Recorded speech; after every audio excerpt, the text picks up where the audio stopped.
This is a story that you were never meant to hear, one that was buried deep within the corridors of power, where secrets are kept hidden, and the truth remains locked away behind walls of secrecy. It's the story of what British intelligence knew about Meghan Markle, long before the engagement, long before the wedding, and long before the world was swept up in the fairy tale that was carefully crafted and sold to the public. Behind the gleaming walls of palaces, where history is written in whispers and gestures, and behind the grand public spectacles where every smile is calculated, there are names that are never meant to resurface. Names that belong to sealed files, locked corridors, and hushed conversations. Conversations shared only between those who have learned never to speak on record. One such name is Ghislaine Maxwell, a name that invokes not only past scandals but echoes of future consequences that no one expected. When a name like hers reappears, it's not simply the past that it drags along. It's a future that's already happened, one that reshapes everything that follows in its wake. This is not a tale of idle gossip or baseless rumors. It's not a matter of opinion, nor is it a story told through the lens of hindsight. This is the story of what was already known, what was carefully documented and written down with chilling clarity, and what was willfully ignored by those in positions of power.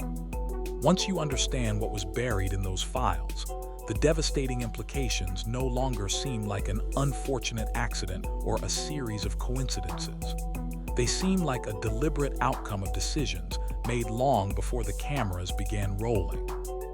In October of 2016, deep within the secure vaults of Britain's domestic intelligence service, a file was completed, one that the public was never meant to see. It wasn't the sort of file that would find its way into a tabloid newsroom, nor was it the kind of gossip that might filter out through the grapevine of palace insiders. No, this file came from the very department tasked with protecting the royal family, the MI5. It was a product of their meticulous vetting process, designed to evaluate threats and ensure that no one, especially someone entering the inner circles of the monarchy, could jeopardize the stability and security of the institution. The trigger for this file was simple, yet automatic. Prince Harry, the beloved royal, had entered a confirmed romantic relationship with an American actress named Meghan Markle. The very speed at which this relationship had developed raised immediate alarms within the security apparatus. 3 meetings between the two in just 8 weeks, one of which took place overseas. That alone was enough to activate a long-standing protocol that had been in place since 1998, one that mandated the mandatory vetting of any foreign national coming into close proximity with the royal family. This wasn't an optional procedure, nor was it a personal decision made by anyone in the royal household. This was cold, impersonal protocol. The results of this protocol were classified at a level known internally as Delta, a designation so highly restricted that only a handful of people were supposed to be privy to its contents. The Queen herself, the Prime Minister, the Home Secretary, and the Director General of MI5. These were the only individuals who would have access to such sensitive information, and the file that was generated from this process wasn't just another background check. It was a stark warning. From the very first pages, the language was blunt and to the point. The file's internal description set the tone for what followed. This was not a routine vetting process. This was something far more serious. It was a warning of what was to come if the proper precautions weren't taken, a prescient assessment of risks that were already beginning to materialize. There was no mistaking it. The intelligence community was not merely gathering information. They were drawing conclusions, and those conclusions painted a picture of a potentially explosive situation that could have far-reaching consequences. The speed with which Prince Harry's relationship had progressed, coupled with the fact that Meghan Markle was an American citizen, immediately triggered concerns within the highest levels of Britain's security services. The file wasn't just a matter of scrutinizing the woman who had captured the heart of a prince. It was about assessing whether this relationship could present a threat to the monarchy itself, one that could spiral out of control in ways no one could predict. The reality was far from romantic. It was methodical, cold, precise, and the file made it clear. This wasn't just a case of vetting an outsider entering royal circles. It was a matter of ensuring that the monarchy, one of the most enduring institutions in the world, wasn't endangered by a relationship that seemed to defy the usual royal protocols.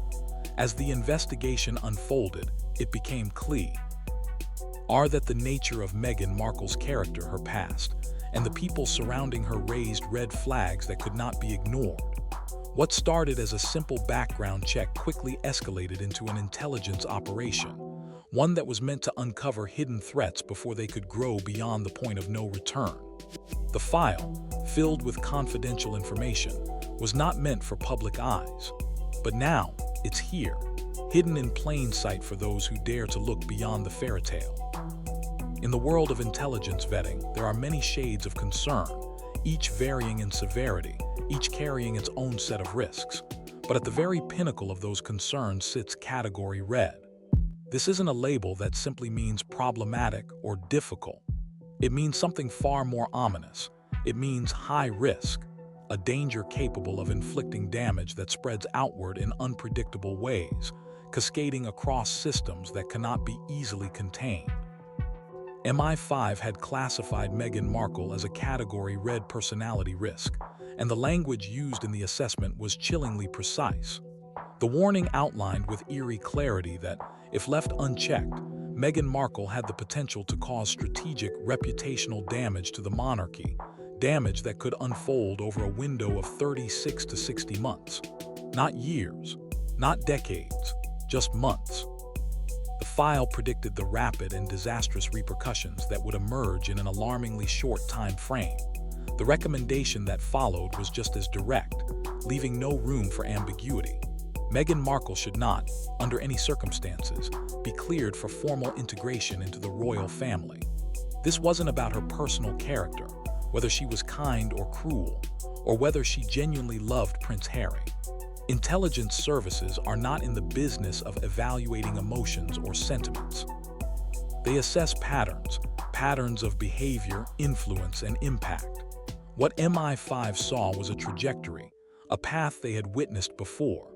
To understand why the warning was so severe, we must look deeper into the psychological profile that accompanied this assessment. Long before Meghan Markle met Prince Harry, she had consulted with a psychiatric practice in Los Angeles.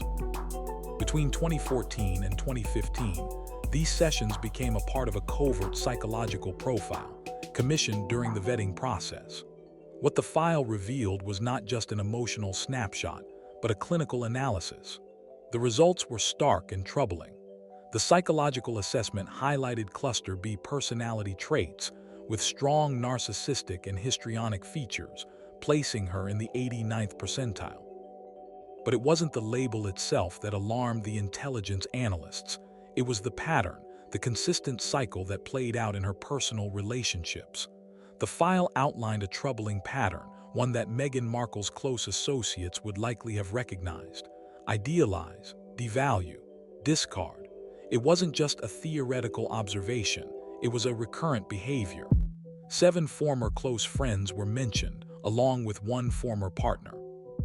Each relationship ended abruptly, often after what were perceived as slights or insults.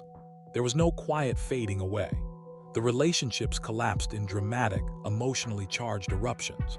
The profile noted an unusually high need for external validation, paired with an acute sensitivity to any form of criticism. In simple terms, the file described a person who thrived on constant admiration and approval, but who reacted explosively when that admiration began to fade. For intelligence analysts, this wasn't speculation, it was a roadmap. It was a clear warning that when the pressure inevitably arrived, escalation was a near certainty. And according to the file, it wasn't a matter of if the pressure would come, but when. This was the ticking time bomb that they saw unfolding. After the psychological assessment, the file's focus shifted to another layer: money. Not just wealth or success, but opacity. In 2013, Meghan Markle had incorporated an offshore entity in the British Virgin Islands, a decision that immediately raised suspicion.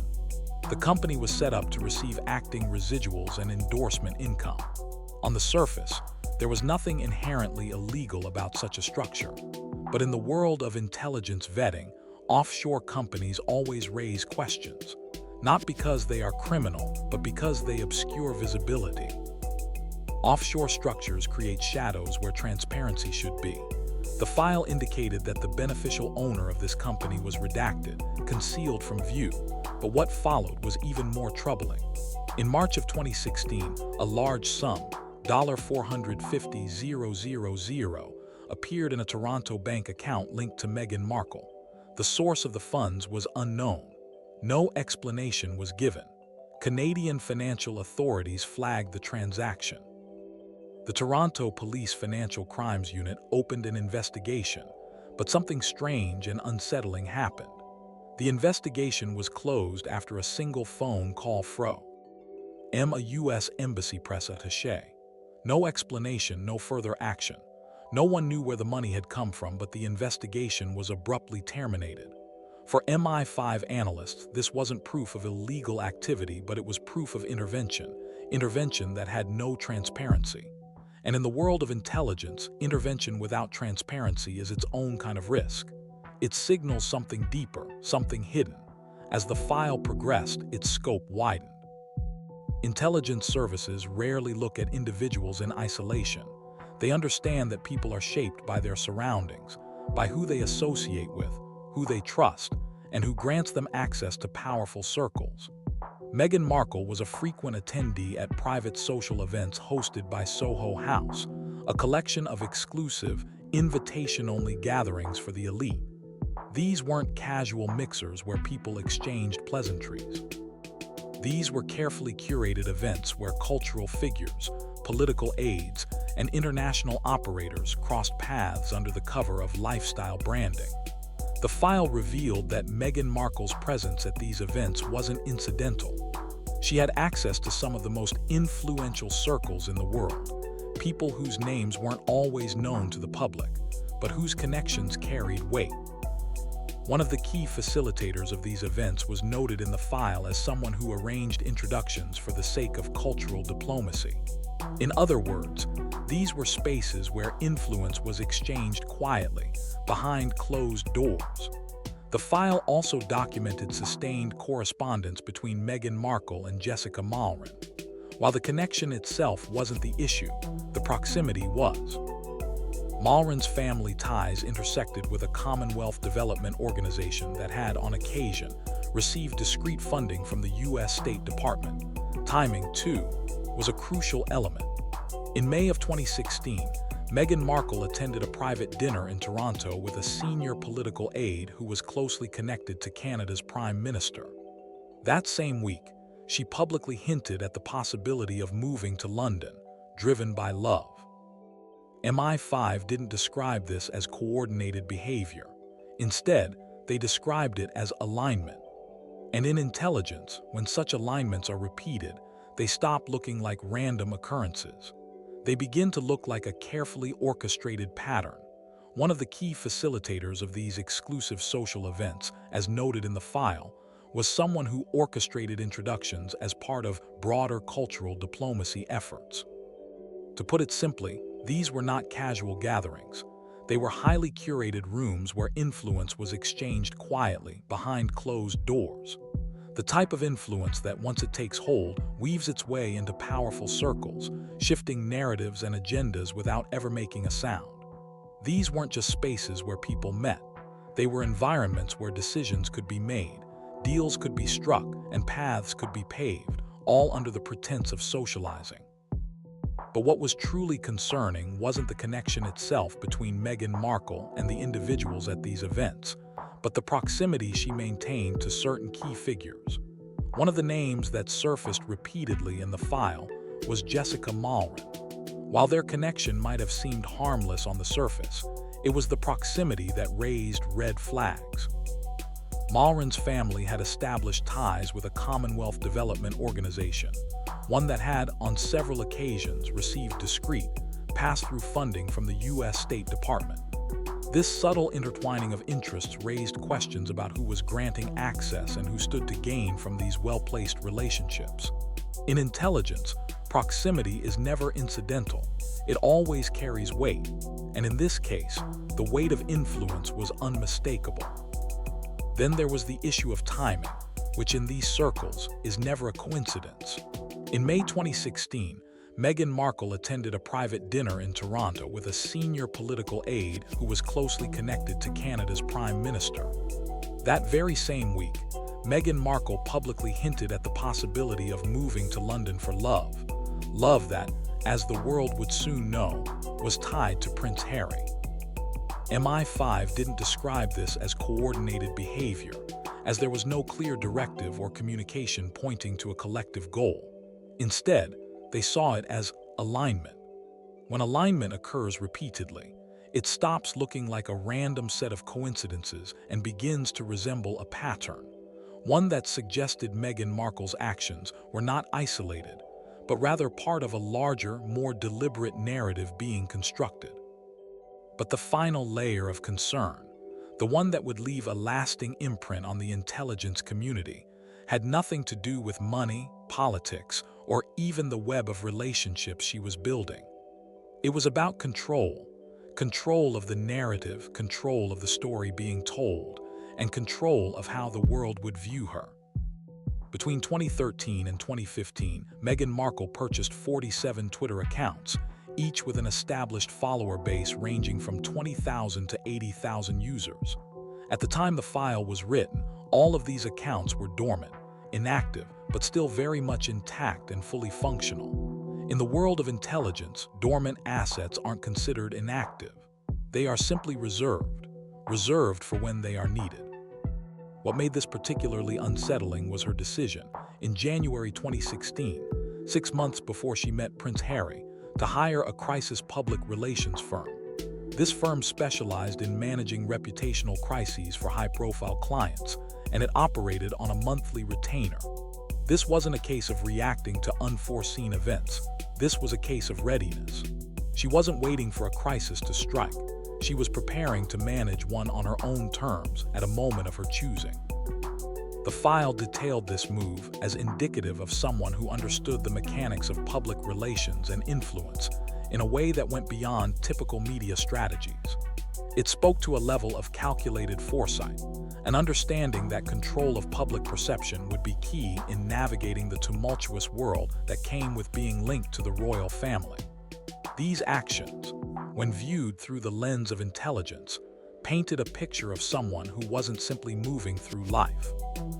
Meghan Markle was constructing a carefully engineered narrative, one that positioned her not just as an actress or a socialite, but as a figure capable of wielding influence in ways that could shape the global conversation. The file made no claim that these tools had been misused, but what it made abundantly clear was that long before Meghan Markle had entered royal life, she had already constructed the machinery necessary not only to survive, but to shape conflict on a global scale. By the time the palace began preparing her for the intense public scrutiny that awaited her, she had already prepared herself for the world she was about to enter. By the time the world was told that Prince Harry had fallen in love with an American actress, the file already contained a detail that would change the trajectory of the story forever. In November of 2015, nearly a year before the relationship would be made public, Meghan Markle initiated a private exchange on Instagram with a member of Prince Harry's protection team. The message was polite, casual, and hypothetical. She asked how difficult it might be to arrange a private introduction to Prince Harry. The officer, following protocol, declined the request. The approach went no further, never escalating through the chain of command. But later, during a separate phone seizure, that brief exchange was recovered and logged into the intelligence record. No accusation was made. No motive was ever assigned to her actions. It was simply noted, a small entry, barely worthy of attention on its own. But that single entry, so easily dismissed, would quietly collapse the mythology of coincidence surrounding Meghan Markle's rise. It marked the first sign of a carefully planned strategy, one that was meticulously calculated long before Prince Harry and Meghan Markle's relationship became public fodder for the media. In October of 2016, MI5 finalized what it called a threat forecast. It didn't speculate about motivations or potential outcomes. It didn't indulge in dramatic flourishes or baseless predictions. Instead, it was a clear-eyed, methodical breakdown of the sequence of events that would unfold. First, there would be an overwhelming surge of positive media coverage. The press would frame Meghan Markle as a breath of fresh air, a symbol of progress, a modernizing force entering an ancient institution.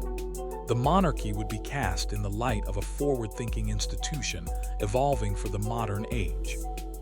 This phase would last between 18 and 24 months, during which time Meghan Markle's presence would be celebrated as a triumph of diversity and new beginnings. But then, as the honeymoon phase wore off, the tone would shift. Behind the scenes, the first whispers of dissent would begin. Staff complaints would emerge, quietly at first but gradually with more frequency.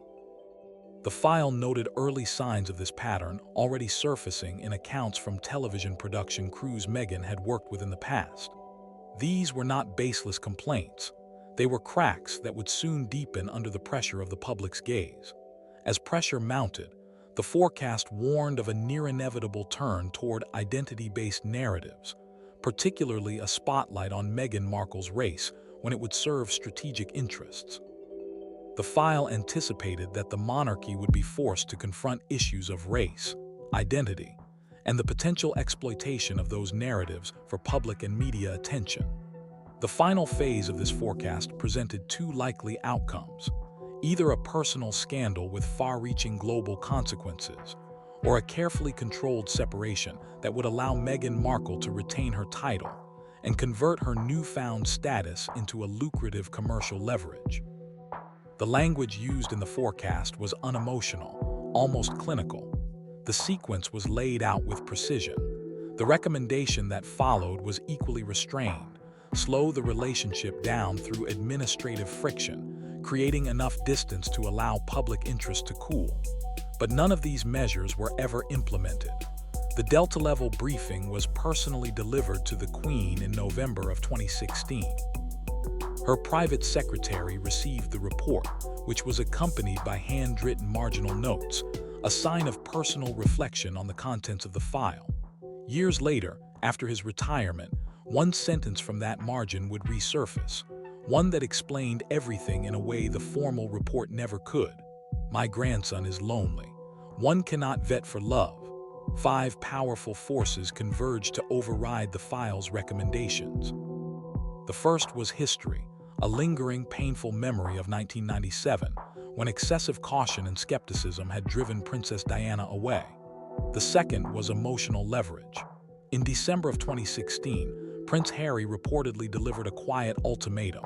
If forced to choose between Meghan and the family, he made it unmistakably clear which path he would take. The third was politics. Britain, on the verge of triggering Brexit, was in the midst of a period of political upheaval.